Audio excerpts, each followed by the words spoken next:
So ladies and gentlemen, setup മാറിയിട്ടില്ല, camera ആംഗിളൊന്നും മാറ്റി പിടിച്ചെന്നേ ഉള്ളൂ.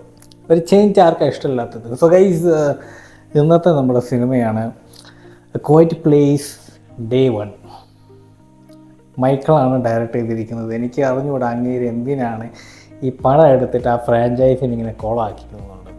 ടോട്ടലി മാൻ. കാരണം റോട്ടൺ ടൊമാറ്റോസിൽ ഈ സാധനത്തിൻ്റെ ഒക്കെ നല്ല പോസിറ്റീവ് റിവ്യൂ ആണ് ഓടിക്കൊണ്ടിരിക്കുന്നത്. ബട്ട് സിനിമ കണ്ട് ഇപ്പോൾ ഡെഡ് ബൂൾ ആൻഡ് വോൾവറിൻ്റെ ആ ഒരു സിനിമ ഹൈപ്പ് ഫീവർ നിൽക്കുന്ന സമയത്താണ് ഈ ഒരു പടത്തിന്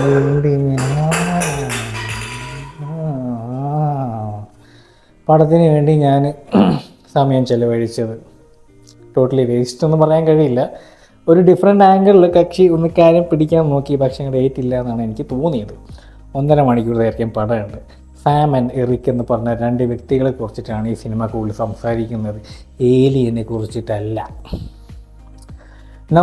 ക്വൈറ്റ് പ്ലേസ് ഡേ 1 പറയുന്നത് ട്രെയിലർ കാണുമ്പോൾ തന്നെ അറിയാം. എന്താ പറയുക, ഇതിൻ്റെ തുടക്കം എവിടെ നിന്നാണ്, ഏലിയൻസ് വന്നു, എവിടെയാണ് ആദ്യം ഹിറ്റ് കിട്ടിയിരിക്കുന്നത്.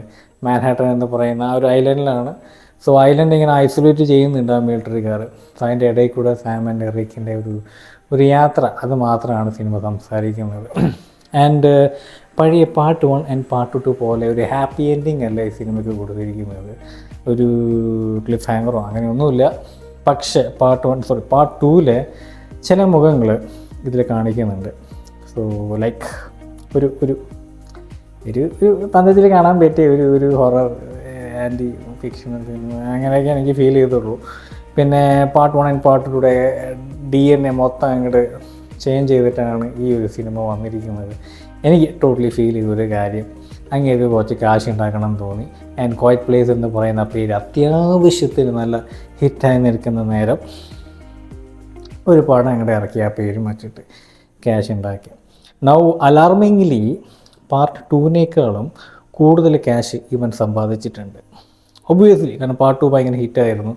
സോ അതിൻ്റെ എന്താ പറയുക, ഒരു എക്സ്പെക്റ്റേഷനൽ ഒക്കെ വെച്ചിട്ടായിരിക്കാം ഒരു തള്ളിച്ചുണ്ടായിരുന്നു ഒരു സിനിമ കാണാനായിട്ട്. അതുതന്നെയാണ് എന്നെ പ്രേരിപ്പിച്ചത് കാണാനായിട്ട്. പടം അത്ര വലിയ ഫ്ലോപ്പൊന്നുമല്ല, പക്ഷേ ആ ഒരു പഴയ DNA മെയിൻറ്റെയിൻ ചെയ്തിട്ടില്ല എന്നുള്ളതാണ് എനിക്ക് തോന്നിയൊരു കാര്യം. പടം ഫ്ലോപ്പല്ലേ, കാണാം. നൗ ഒരു 1 ടൈം വാച്ചബിൾ മൂവി എന്ന രീതിക്കല്ലാതെ ഒരു എന്തോ മിസ്സിങ് എലമെൻ്റ് ഉണ്ട്. ഐ മീൻ, ഇതിനേക്കാളും ബെറ്ററാണ് മറ്റേ സോംബി സിനിമ അല്ലെങ്കിൽ ദ ലാസ്റ്റ് ഓഫ് us എന്ന് പറയുന്ന ആ ഒരു വെബ് സീരീസൊക്കെ കാണാനൊരു സുഖം. ഇതെന്തോ എവിടെ ഒരു പാലിച്ച് എനിക്ക് ഫീൽ ചെയ്തു. പക്ഷേ റിപ്പോർട്ട്സ് സേ അതർവൈസ്. സോ സ്ട്രേഞ്ചിന് എൻ്റെ കൂടെ എല്ലാ റിപ്പോർട്ടുകളൊക്കെ സംസാരിക്കുന്നത്. So strange. സോ ഗൈസ്, അതൊക്കെ തന്നെ കണ്ടിരിക്കാവുന്ന ഒരു സിനിമ അല്ലാതെ വേറെ പ്രത്യേകിച്ചും തോന്നിയില്ല. ആൻഡ് യൂഷ്വൽ ഇങ്ങനത്തെ സിനിമകൾ കാണുന്ന വെറുപ്പീരായിട്ടുള്ള ചില സീൻസ് ഇതിലും ഉണ്ട്.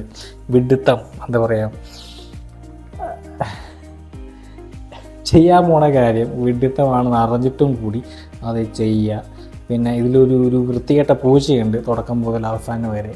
കക്ഷിയുടെ പേര് ഫ്രോഡോ എന്നാണ്. മറ്റേ എന്താ ഒരു സർവീസ് കാറ്റ് എന്നൊക്കെ പറയില്ലേ, സർവീസ് ഡോഗ്, സർവീസ് കാറ്റ്.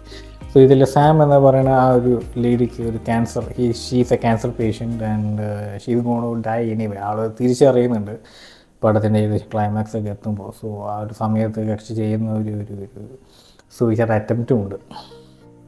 മരിക്കുമില്ല എന്നുള്ളത് I don't care anyway. Part 3 അല്ല, പാർട്ട് 4 ഇറങ്ങുമ്പോൾ എന്തായാലും ഉണ്ടാവില്ല. So this cinema is a prequel to the before 2 cinemas, അറിയാമല്ലോ. ആൻഡ് നേരത്തെ പറഞ്ഞ പോലെ ആ ക്ലീശേ പരിപാടി, വെറുപ്പീര്, ഈ ഒരു സർവീസ് കാറ്റ് വെറുതെ ഇരുന്ന് അങ്ങോട്ട് ചുമ്മാ ഇരുന്ന് അങ്ങോട്ട് നടക്കും. എന്നിട്ട് ഒരു ഏടാങ്കൂടങ്ങളൊക്കെ ഒപ്പിച്ച് കൂട്ടും. അതിൻ്റെ പിന്നാലെ ഈ സാം എന്ന് പറയുന്ന ക്യാൻസർ പേഷ്യൻ്റ്. ഒരു കാര്യമില്ല, പൂച്ച പോണെങ്കിൽ പോട്ടെ എന്ന് വെച്ചാൽ മതി, പറ്റൂല. അങ്ങനത്തെ ചില ഇറിപ്പീര് പരിപാടി ആ ഫസ്റ്റ് ഹാഫിലുണ്ട്. പിന്നെ സെക്കൻഡ് ഹാഫിലാണ് ഇറിക്ക് വരുന്നത്. പിന്നെ 2 പേരും കൂടി യാത്രയിൽ അങ്ങോട്ട് നടന്ന് നീങ്ങുന്നതും. എന്നിട്ട് അതിനേക്കാളും ഏറ്റവും വലിയ വെറുപ്പീര് പണ്ടാരാണ് അങ്ങനെ സാധനം. ഈ സാം എന്ന് പറയുന്ന വ്യക്തിക്ക്, കക്ഷിക്ക് തൻ്റെ അവസാന ആഗ്രഹം ഒരു പിസ്സ കഴിക്കണം. പിസ്സ കഴിച്ചാൽ മാത്രം പോരാ, തൻ്റെ മരിച്ചുപോയ അപ്പൻ ജാസ് ഇൻസ്ട്രുമെൻ്റ് കളിച്ചിരുന്ന ഒരു ക്ലബ്ബ്, എന്തോ ഒരു പണ്ടാര ഹോട്ടൽ എന്തോ തോന്നുന്നുണ്ട്, അവിടെ പോയിട്ട് തൻ്റെ ഇഷ്ടപ്പെട്ട പിസ്സ കഴിച്ച് മരിക്കണമെന്ന് ആഗ്രഹം. ഈ വക പരിപാടികൾ ആ ഒരു ഐലൻഡ് നടന്നുകൊണ്ടിരിക്കുകയാണ്, ഏലിയൻ അറ്റാക്ക് നടന്നുകൊണ്ടിരിക്കുകയാണ്. ചാവാം, 99% ചാവാനുള്ള സാധ്യത ഉണ്ടായിട്ടും കൂടി പക്ഷേ പറ്റില്ല, എനിക്ക് പിസ കഴിച്ചേ പറ്റൂ എന്ന് പറഞ്ഞ് പിന്നാലെ പോകും. എറിക്ക് എന്ന് പറഞ്ഞാൽ അർത്ഥമാട്ടം അതിൻ്റെ പിന്നാലെ, അവളുടെ പിന്നാലെ കണ്ടിരിക്കാം. അത്ര എനിക്ക് ഫീൽ ചെയ്തുള്ളൂ. പിന്നെ ക്വൈറ്റ് പ്ലേസ് എന്ന് പറയുന്ന ആ ഒരു ഫ്രാഞ്ചൈസ് ഇഷ്ടമുള്ളതുകൊണ്ട് ഞാൻ തുടക്കം പോലെ അവസാനം വരെ കണ്ടു. ആൻഡ് ഒന്നുകൂടി പറയുകയാണ്, ആ ഒരു പഴയ DNA, ആ ഒരു പഴയ രീതിയല്ല ഈ ഒരു സിനിമയ്ക്ക്. കാരണം പാർട്ട് 2 ഓൾറെഡി അവർ അച്ഛൻ സോറി അമ്മയും മകളും രണ്ടുപേരും കൂടിയിട്ട് ആ ഒരു ഹൈഡ് ഔട്ട് എത്തുന്നുണ്ട്. സോ അവർ ബ്രോഡ്കാസ്റ്റ് ചെയ്യുന്നുണ്ട് ഈ കക്ഷി ഏലിയൻസിനൊക്കെ എങ്ങനെ കൺട്രോൾ ചെയ്യാവുന്ന രീതിയിൽ. സോ അവിടെ വെച്ച് ആക്ച്വലി കഥ അവസാനിക്കേണ്ടതാണ്. സോ അതുകൊണ്ടായിരിക്കാം പ്രീക്വലിലേക്ക് ഇവന്മാരൊന്ന് എത്തിപ്പിടിച്ചത്. കുറച്ചും കൂടി ക്യാഷ് കൗയി സാധനമായതുകൊണ്ട് കുറച്ചും കൂടി ഒന്ന് മിൽക്ക് ചെയ്തെടുക്കാവുന്ന രീതി ഇറക്കിയ ഒരു സിനിമ. സോ ഗൈസ്, ഹോളിവുഡിൽ ഇനി അടുത്ത പടം ഡെഡ്പൂൾ വേഴ്സസ് വോൾവറിൻ. പുളിപ്പടം. അതിൽ ഒബ്വിയസ്ലി ആ ട്രെയിലറിൽ കാണിക്കുന്നുണ്ട് ആരെ വില്ലെന്നുള്ളത്. It's like female version of that Magneto. മനസ്സിലായാൽ കാണുമല്ലോ. But interesting thing is that they are featuring lady version of the Deadpool. അതൊക്കെ ഭയങ്കര ഇൻട്രസ്റ്റിംഗ് ആയിട്ടുള്ള ഇഷ്ടംപോലെ ക്യാമിയോ റോൾസും വരുന്നുണ്ട്. സ്പൈഡർമാൻ വരുന്നെന്നൊക്കെ ഒരു ഹിൻ്റൊക്കെ പറയുന്നുണ്ട്. ഉണ്ടാവും എന്തോ. So guys, I'll catch you guys in the next movie review as usual. At some movie review.